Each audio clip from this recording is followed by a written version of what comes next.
Welcome back to the Whole Podcast KC. I'm your host, Kirby Huff, and today we have a TWP employee, Micki Keck, and I'm going to let her introduce herself as she has a lengthy title. Micki? Hello, I'm Micki Keck, and I am an independent living advocate and whole family project coordinator here at The Whole Person. Wonderful. Can you explain to our listeners a little bit what your day-to-day looks like and what each of those titles mean? Well, I get a lot of phone calls for information and referrals, and most of the calls have to do with needing hearing aids, looking for ASL tutors, ASL classes. They may be looking for needing help with their deaf children and their families. And so that's where the Whole Family Project comes in. And that's actually my favorite part of the job, is helping families. Yeah, absolutely. A friend of mine actually used our service for that, as she has she thought she was going to be nonverbal, but ended up talking later. But yeah, she was the one that told me about that program more in depth. So that's super exciting. Okay, what do you enjoy doing outside of the Whole Person or when you're at work? Other than drinking coffee, because I know we do that sometimes together. Yes, that is the truth. So this time of year, being summertime, a lot of water activities. I love being outside in nature. I do a lot of things, and actually festivals. There's a lot of festivals going on out there. So just for example, last Saturday, I rode the streetcar. A friend of mine and I, we went to the city market by streetcar and just hung out all day. We had some food, some drinks, and just out in the hustle and bustle. And I love those kind of vibes, just being out and about in Kansas City. So I love doing those different kinds of things. And I check out coffee houses, of course. Of course. All right. I know you've done some signing for some pro sports teams here in the Kansas City area. Which teams have you done that for?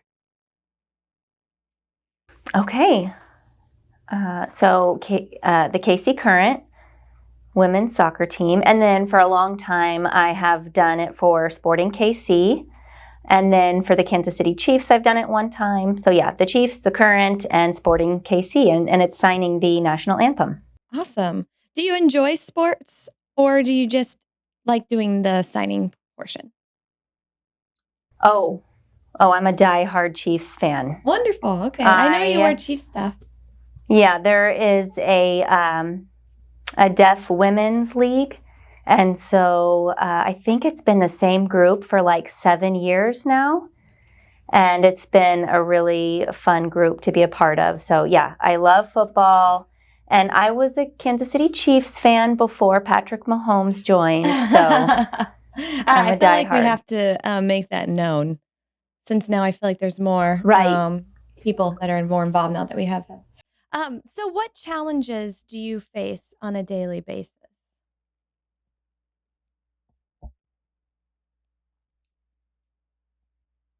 So I have my own strategies when it comes to hearing people. I typically will go to deaf-friendly places just so I face less challenges. That way I'm familiar with who works there, and they're friendly to me. And I just kind of stick with those different businesses because it just makes my life easier if they're familiar with deaf people, and it's less barriers and challenges that I have to face. I don't want to have to face challenges in my daily life. I don't need that. Right. I agree. It's frustrating. Yeah. So what inspired you to teach ASL classes, and what do you enjoy mostly about it? So I have a bachelor's degree in ASL studies, and I taught ASL at universities. The first few years after I graduated college, I taught ASL. And then I got my master's in deaf education. Oh, I didn't know that. So cool. Yeah. And then I worked in the school system for a long time. And I mean, after my divorce, my life really shifted. I moved back here. And I got back into ASL here, and I feel like I have, 2 degrees that both apply with Deaf Ed and ASL studies. I can apply both. Okay, wonderful. So how do you tailor your classes for different types of groups?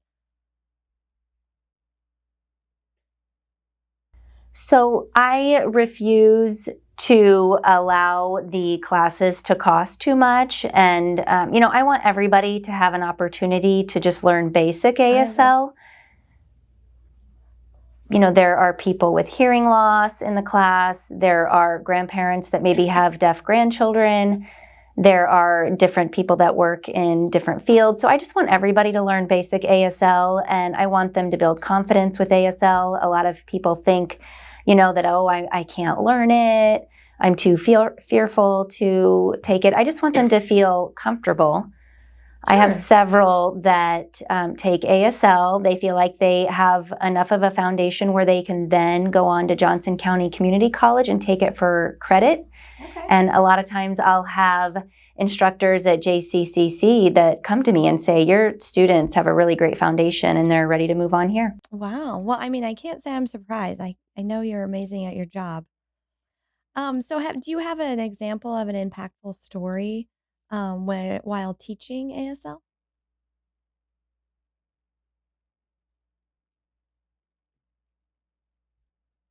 Well, for me, I really have a soft spot for people with hearing loss and their individual journeys.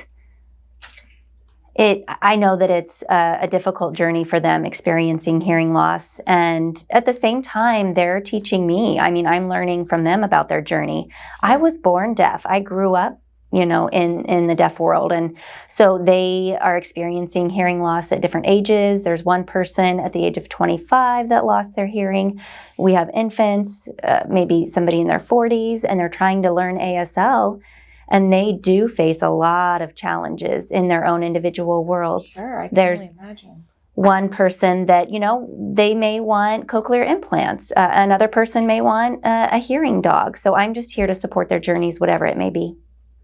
Okay, awesome. How do you engage with young students in your ASL classes? Oh gosh, it's fun. It's fun. So I have 2 kids that are autistic in one of my classes, and they have picked it up so fast. They are nonverbal, so they've been able to pick it up really quick. And then other kids, and you know what? I don't care what their process is. Just come in and have an experience. I have ages from 5 to 10 years old, and I make sure that I have different activities. I don't want to just be standing up there teaching. Right. I Gotta make it include, fun. yeah, I have to include different activities. For the very first class, I just observe their skills. And then, with the subsequent classes, I can then better fit their needs. Okay, great. And what do you find are some of the one of their like favorite activities during class? Movement, a little bit of maybe acting. Like if they learn a few signs, then we'll incorporate those into acting. And then we'll watch an ASL story with signs that they already know, Okay. like Goldilocks and the Three Bears. That, goes great with adjectives. You have small, you have large, medium, small, you have Sure. the large chair, the large bed. They already know some of those signs, so they get so excited to be able to tell the story. Okay, wonderful. All right, well, we need to take a quick break here and we will be right back with Mickey. At TWP Catering, we are more than just mouth-watering sandwiches and salads. We're on a mission to make a difference. How do we do this?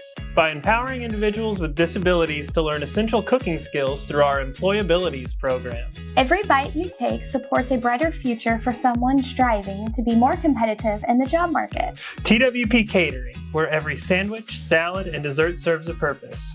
Order with us and make a positive impact today. It's catering with the social conscious.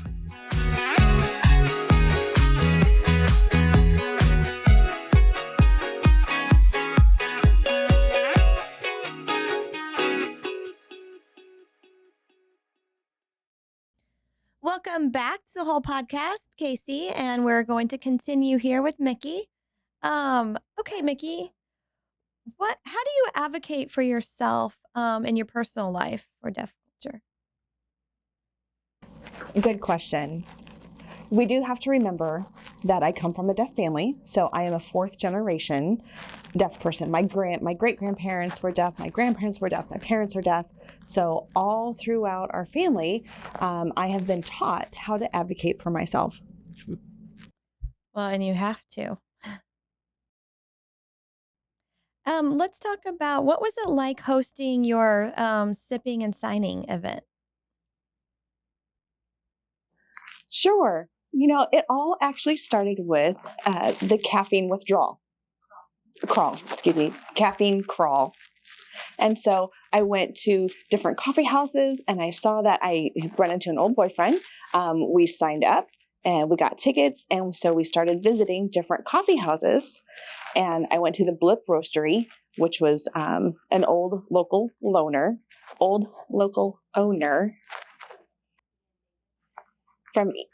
The owner was Ian Davis. And his degree was in special ed. And so we got to talking. I thought that was really, really cool. So as we visited all of the other coffee houses, wanted deaf people to have a similar experience to what I did. So I just came up with it and said, sip and sign. Specifically, we started at that Blip Roastery, and then it just started from there, and it's just blossomed. And we've visited different coffee houses for a sip and signing. And so then we did a basic ASL workshop one time at that Blip Roastery, and specifically for baristas. And so for other coffee shops, we just kind of incorporated that and we started networking. And so it's been really fun. So how many have you done And now? I really didn't plan to have the huge of an impact that it has had. Yeah, that's wonderful. How many have you done now? Oh, I would say before the pandemic, maybe you've been 10, doing this. maybe over 10. Because we had tried just to start with like 2 or 3 and tried to balance it in location, like Kansas and Missouri, and just kind of trade off back and forth and then go on the Kansas side. And so then on the Missouri side, I tried to do a few on that side too. So is this just for baristas, or can folks come in and join as well? Oh, no, it's open to anyone. It's open to the deaf community. It's open to ASL students, families who have deaf and hard of hearing children, or children who are nonverbal. It is open to anyone. My goal is just to see kind of what the community needs and feeling like, having that socialization opportunity, and where can folks learning ASL practice with the deaf community, and seeing deaf people want to have a place to gather and socialize. And I thought I would bring all of those components together. So the sip and signing, the most recent one we had at Homer's Coffee House. The owners did not know sign language, but there was a nonverbal child from my ASL class who did attend that particular event, which was really nice. And there were other parents from the whole family project who did show up to that too. So I felt like it's a safe place just to show up and congregate and hang out and have a nice time. Oh, I love that so much. So how do people find out about where these will, like what locations and when? We advertise that here through the whole person. I also post on a page called Deaf and Hearing Events. It's a Facebook page of Kansas City, so I'm always posting event dates and times and locations there, whether it's in theater that's being interpreted or other community events. I'm always posting on that Facebook page so people can just see and then show up as they want to. Okay, wonderful. Well, thanks for sharing that. I think our listeners will think that's something interesting to pass along to others. What would you say are some common misconceptions of um, deaf or hard of hearing? Well, we are in the year 2024, and a lot of people still call me deaf mute. So,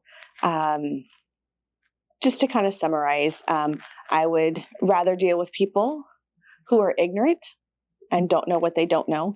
It's a Right. good way to educate them, give them some feedback, and just suggest a more appropriate term to use. And that education is every day. I'm sure you see that with blind, low vision individuals. People have a lot of these misconceptions, and there are many. That was just one example. I am exhausted too, as I'm sure you are, just continually fighting the fight. But that is just one of my battles. Yeah. So, just saying appropriate terminology, whether deaf, hard of hearing, or just simply just ask the individual how they identify themselves. Don't make assumptions. Just say, I identify myself as a culturally deaf individual because I use sign language and I'm in the deaf community. Just ask. Okay, great. That's a great answer. Can you describe a moment when there was a breakthrough with a family during the whole family project? Yes. Recently, I had a family, and it was during the pandemic time. And so we had new families coming in. So it was at the conclusion of kind of one session and coming into a new one. But one that I really focused on was resources. So there was a family. I always ask, what kind of resources do you anticipate or what do you need for support? Not just ASL tutoring, but just asking other questions and seeing what the families need. So this particular family had a nonverbal child. And I always ask, especially those families, because they typically have a team, right? OT, PT, speech therapy that, is involved in their child's education and their lives. And so I want to help this child to be successful. So I'm always asking what resources, and especially as it applies to an IEP plan, an individual education plan, because I want to make sure that the ASL tutors can support and back up what the team's goals are. So, and like, what are they explicitly instructing this child? What are they teaching? What are their needs? So then that I can offer resources. Wonderful. Remembering again, it is their journey, not ours. Yeah, sure.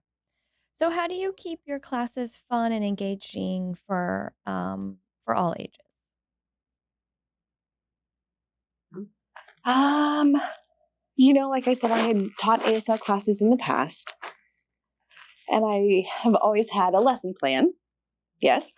And so now I'm very lucky. I don't have to have a set lesson plan. I do sort of have an outline, but we work through the class and I have a PowerPoint and I do list some objectives of what the class will learn in this session on the PowerPoint. So once that's done, I send the PowerPoint to the families so they have that reference at home and they have the videos and the links of everything that we did in that class. And then the next class, we have a 15-minute review time right in the beginning. So we review the signs that the class had learned from the week prior, and then we apply them during a fun activity. So last week we learned food signs, just for an example.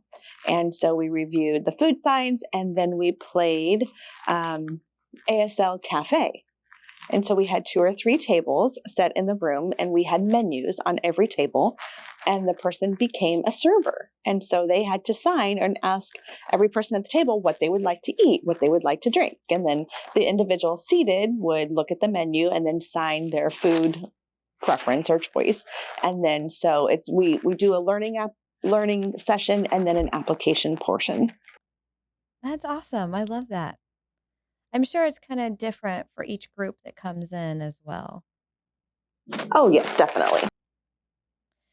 What advice would you give to someone who wants to learn ASL or getting involved in the deaf community? Honestly, like my very first class, I say, just don't sit back and be an observer. You have to be involved. You have to get your hands up. You have to sign. You have to practice. And I said, I don't care if you're actually signing it right or, close to it. But the point is you need to build their confidence, get their hands up and get them moving and get them started. So for other individuals who feel like, oh, I can't sign. The point of all of this is communication. not about the correctness of how they sign it. But the point is communication. So if the communication looks like hello, thank you, some very basic signs, and then get out notes to write more complicated or involved communications, then that's what works. I love And that. involvement is the key. I love when we, a few of us eat lunch together, and the girls will sign something and then it'll be wrong, and she'll laugh and then help them fix it. It's really cool to learn. It's hard for me to keep up with my vision and the signs.